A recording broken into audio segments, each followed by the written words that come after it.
It was on the kitchen table that we sat down on that Monday morning. Our brunch had just finished, and I was reading the morning paper, sipping my coffee. "John, can you put the paper down, please?" said my wife, Sarah. "I need to talk to you." I put the paper down on the table. "John, I'm leaving you. I want a divorce." That's all I asked, picking up the paper again to continue reading the sports section. "John, I'm serious." Her agitation grew as I ignored her. "Oh man, John, stop reading the paper and talk to me." "What is there to talk about?" I replied, "other than to say goodbye?" "I have nothing else to say. The loss isn't that big anyway. You haven't been a good partner for over a year. Go ahead." I put the paper aside, got up, and walked to my desk. I grabbed a pen and a notebook from my desk and opened a drawer to get an envelope. I went back to the kitchen table, sat down, and scribbled on the first page of the notebook. "Thank you, Mike. Thank you. Thank you. And I'm grateful she's leaving me." As I was about to put it in the mail, another idea came to me.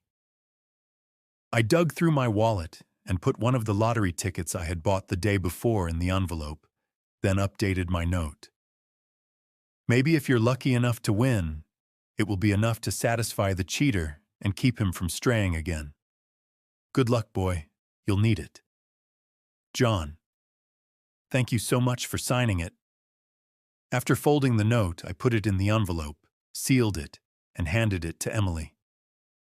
"Give this to her when you see her." With a surprised look, she accepted it and asked me, "You know I'm not as oblivious as you think," I replied, taking the envelope back from her. "I should post it myself. I don't trust you not to read it, open it, or throw it away. Why don't you gather your things and get out of my life now? I've moved on. You need to get out of the house ASAP. You're the one moving, not me. I'm not leaving just so you can move your new partner in." I got up, poured a cup of coffee, filled it up, and headed to work. On the way, I stopped at the bank. I emptied our safe and closed our checking and savings accounts. Then I opened a new account in my name only at a bank closer to my work. I made sure the new credit cards were in my name only and called to cancel all the joint cards. Then I went about my daily routine. I stayed late at work, had dinner and drinks, and mentioned to my executive assistant that I was back on the market if her sister was still interested. "To heck with my sister," Laura exclaimed. "If you're free again, I want to be first on the list." 10 years ago, Laura started working for me as a secretary, and she became so indispensable that I promoted her to assistant 4 years ago. I promoted her to executive assistant to affirm my belief that she deserved the position.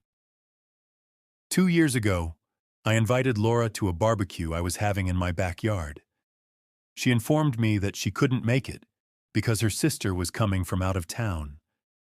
I suggested she bring her sister, Anna. Her sister was a stunning blonde with a certain presence. The following Monday, Laura mentioned with a smile that Anna had a crush on me. I laughed and told her not to mention it to Sarah, who could be insanely jealous at times. And now Laura says she wants to go out with me. I never suspected that she thought of me that way. "Okay," I replied jokingly. "You can take first place and Anna can move to second." "No, boss, I'm serious. I'm serious. I'd like to try this scenario when you hear back what I have to say." "Laura, you may not agree." "What exactly is it?" He told me she wanted a divorce, so I leave it up to her and her partner, whose schedule I don't know. Her new partner. After being involved with him for almost a year and a half, she may have decided that a few days a week wasn't enough and opted for a full-time relationship. "How long have you known?" "A year and a half. I knew from the start." "How did it happen?" A friend called me after seeing her enter a motel room with a man. I then hired a private investigator to follow her for a week, and he gave me all the information I needed. You did nothing all this time? What should I have done? Get angry and waste my life like this? Divorce is no fault. I should sell the house and split the proceeds with her.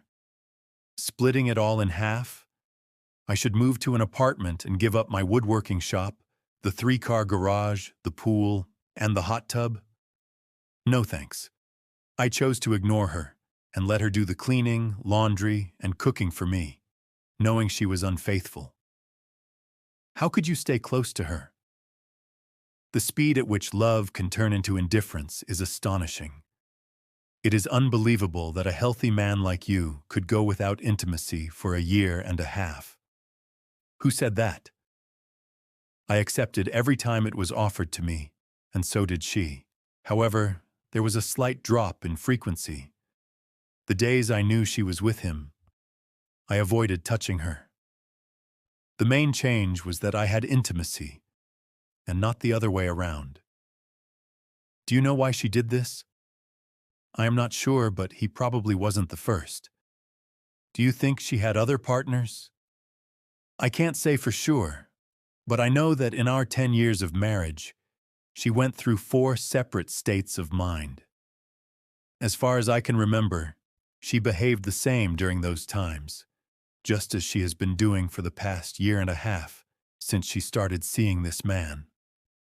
I am just guessing, however.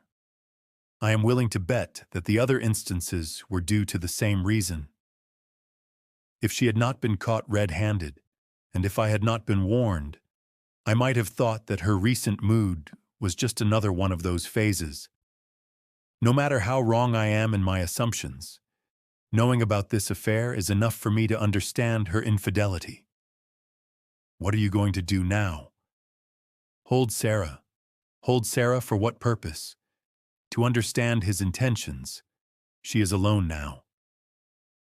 I asked her to leave the house. I canceled all her credit cards and emptied the bank accounts.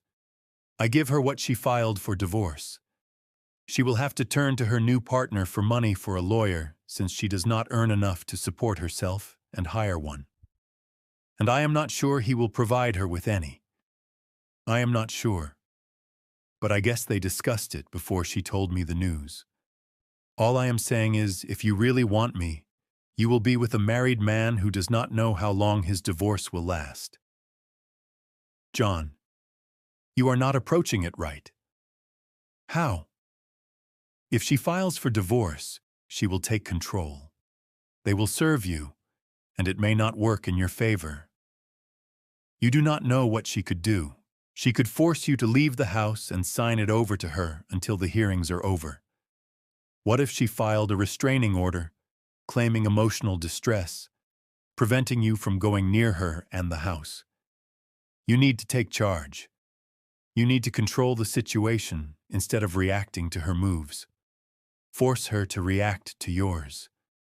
Plus, you can put a big help. Help how? And if she does not have a record, and you wait for her to act, and if she does not get the money from her new partner, she could use it as leverage against you later, putting us both in a compromising position. When you accuse her of infidelity, she just shrugs and says, "So what? You did the same thing." By filing, you are essentially stating that in your eyes, the marriage is over, and your actions after filing are legally irrelevant. You will still be married until the divorce is final. Technically, being with me could still be considered inappropriate. But if the relationship only started after you filed for divorce from Sarah, it is unlikely the court would hold it against you. It seems like I have to stay away from you until either you or Sarah file a lawsuit. If we wait, it could be years or just a week. You could see a lawyer early tomorrow and let me know your decision on Thursday. If you decide to file, I could then spend the weekend trying to convince you. Try to convince me, boss. I am serious. If I don't make a move, what's the point of being in the front row? I knew who was right. I pulled out my phone and dialed Mark. Mark, a family law attorney, and I had been friends since the second grade. Divorce law was euphemistically called family law. When he answered, I explained my predicament and told him I needed his legal expertise. He liked Sarah and was genuinely sorry to hear the news, as he and his wife were our friends. He did invite me to lunch with him, though, and promised to take care of the problem as soon as he got to his office the next morning. We could have lunch once I signed the papers. Then I told him I needed a restraining order, just to be cautious. I mentioned that his partner Mike might cause trouble if I got him involved. Mark, knowing this was all a precaution, still agreed to set up the meeting. As you know, this order will be reviewed in 10 days, right? I can get it and serve it, but the judge won't enforce it until a hearing, he said. I'm willing to do that. I understand, but right now, the most important thing is to keep her out of the house. We don't have any children, so she has no reason to stay there during the divorce. I've relied on the principle that possession is the ninth law. No judge has any reason to order me to leave and let her take over. That's what I'm aiming for. When we spoke this morning, I asked her to leave, but I don't know what I'll find when I get home. Maybe she's gone. Maybe she hasn't. I intend to serve her at work because I have no idea where she might be. Is there any chance you two could come to an agreement? Asks Mark. None. I'll see you tomorrow. So I hung up and turned to Laura across the table. What do you have planned for me this weekend? Those plans seemed quite appealing when she presented them. However, when I got home, I found her going over some paperwork on the kitchen table. What are you still doing here? I asked her as I went to get a beer from the fridge. This is my home too until I find somewhere else. I'm staying. You are free to leave and bring your new partner here if you don't mind my being here in this life. Let's sit down and discuss our next steps. There is nothing to discuss. I don't care about your plans. I know what I'm doing.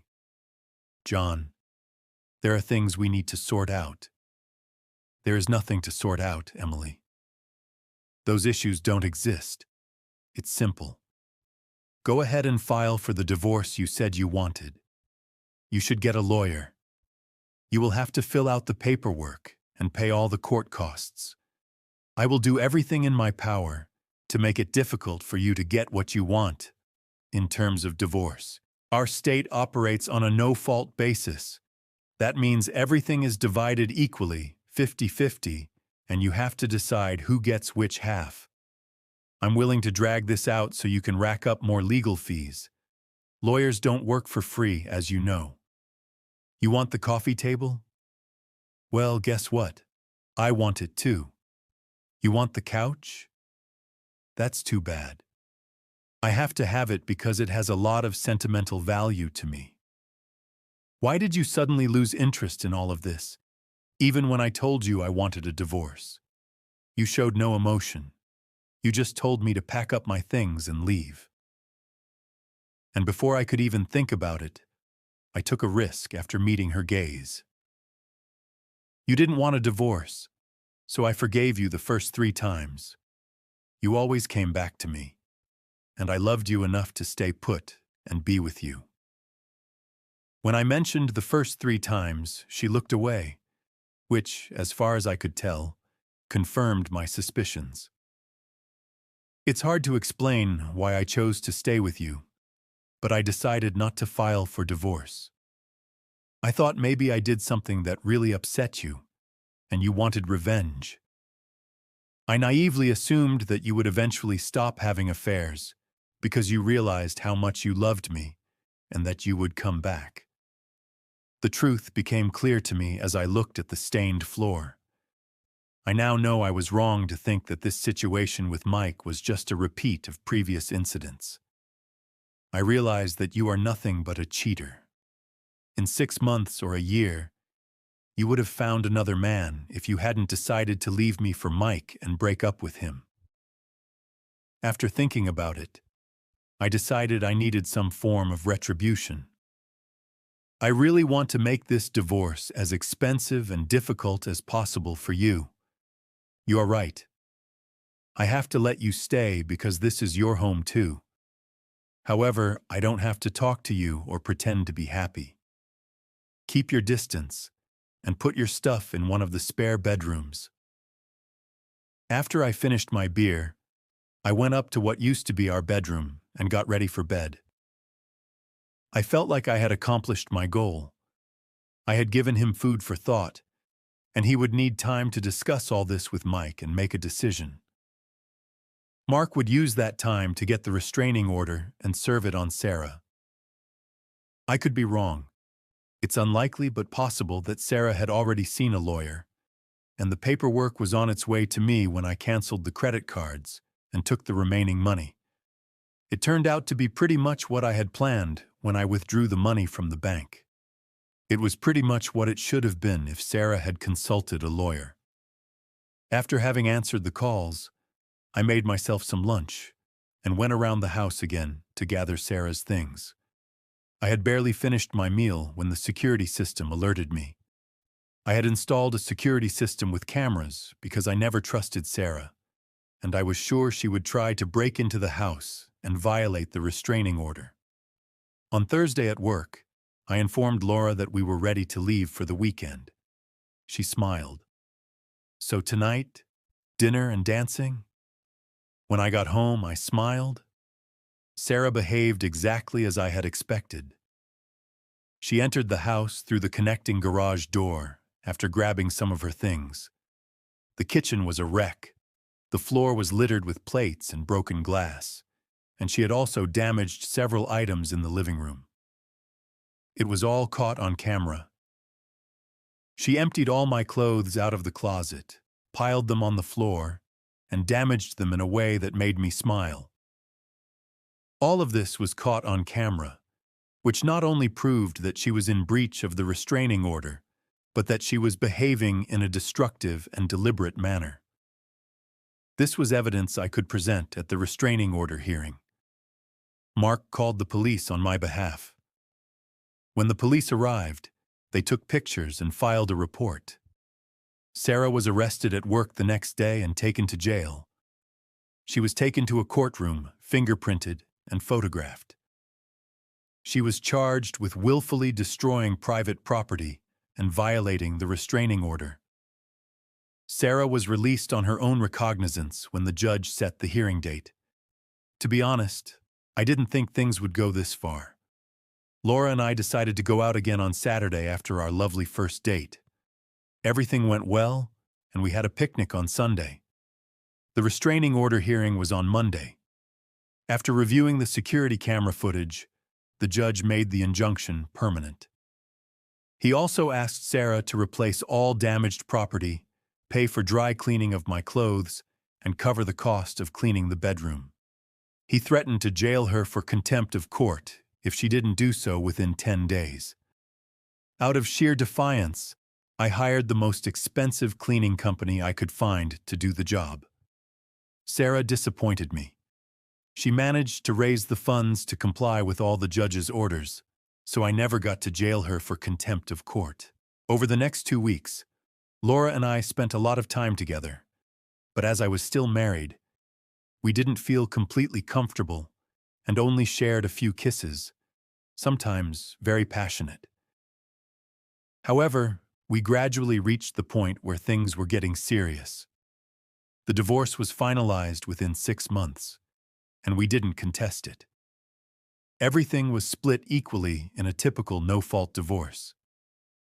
I bought out Sarah's share and refinanced the house. I had saved money in a separate account for an impulsive trip around the world to commemorate our anniversary. I didn't tell her about her savings or give her a gift. She also didn't know about the last 2 certificates of deposit I had placed in the safety deposit box. I used my 2 remaining bonus checks to buy them, another small victory for me. Alimony was awarded to Sarah for 2 years until she remarried, but it was only set at $100 a week, which was much less than the $500 she had requested. Mark explained that this decision was unexpected and attributed it to the good fortune of having judges assigned to my cases. Coincidentally, the judge who presided over the divorce and the one who heard the restraining order hearing were cousins who were known to discuss their affairs, and both had had affairs in the past. Neither thought it was fair to penalize an innocent husband for his wife's infidelity, even though they followed the law and did not go beyond what was necessary. 7 months after the divorce was granted, Sarah was still living with her parents, and what was going on in her life was clearly not great. 8 months after the divorce, I was having lunch, a beer and a steak sandwich, in a bar when someone sat down on the stool next to me and asked, "Can I buy you a beer?" I recognized him as my ex-wife's ex-lover. He said, "I would like to talk to you." Curiosity piqued. I invited him to continue. He greeted me before ordering beers for both of us.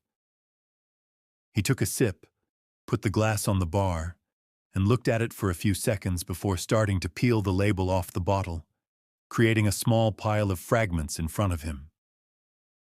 "I didn't want to ruin it for you," he finally said. "The night I met her, she wasn't wearing a wedding ring. She didn't act like a married woman, and I had no idea she was." He told me she went to the bar with several of her co-workers. She accepted his invitation to dance and encouraged him to sit with her and her friends once he bought her a drink. After dancing 3 more times, she agreed to go out with him. After a month, he confessed to her that he had fallen deeply in love with her. He lived in an apartment with 2 roommates, which meant they initially had to meet in motels. She said she lived with her disabled mother, which made her apartment unavailable. This also limited how often they met. She would have to look after her mother and could only leave when someone else was available to look after her. Once he got his own apartment, they stopped seeing each other in motels. Despite the rarity of their meetings, he fell in love with her and considered proposing to her. However, before he could do so, a mutual acquaintance questioned him about his relationship with an unfaithful woman. He had planned to buy a house big enough to accommodate the young woman's mother and the 2 of them. As he was about to confront this acquaintance, the man revealed to him that Sarah was married and that she had already been unfaithful, including to his own brother 2 years previously. His brother had ended the relationship upon discovering her marital status. Although difficult to accept, my letter confirmed this. After keeping the information for a week, he approached her, and she broke down in tears.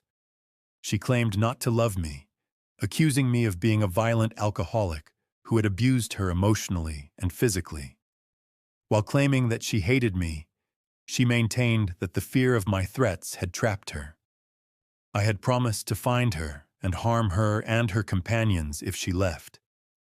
At this point, he had done some research and knew she was lying, which led him to give up on proposing to her.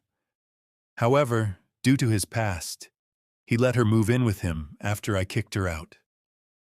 Everything was fine as long as she agreed to keep it casual, but when the divorce was finalized and she started talking about marriage, he ended the relationship. Having witnessed the consequences of infidelity in his own family, he was a firm believer in the saying, "Once a cheater, always a cheater." That's what he told Sarah. He explained to her that they could have a friendship, but nothing more. A few weeks later, when he got home from work, she had disappeared. "There were rumors that I knew all along that she and he were together," he said, as he took another swig of beer. "Why didn't you just divorce me right away instead of letting things continue? You said it yourself. She was really good in bed." I decided to ignore the situation. Someone would cook, clean, and do the laundry while I enjoyed a life of leisure. If she hadn't announced her departure and filed for divorce, things could have gone on like this. I never thought I'd say this, especially to you, but I miss having her in my life," he said, taking another sip from his drink. He finished his beer, got up, dug into his pocket, pulled something out, put it on the counter, and pushed it towards me. "What is it?" I asked, seeing him hand me the lottery ticket. "It's the winning ticket. You win this half. I waited to give it to you now so you wouldn't have to share it with her during the divorce."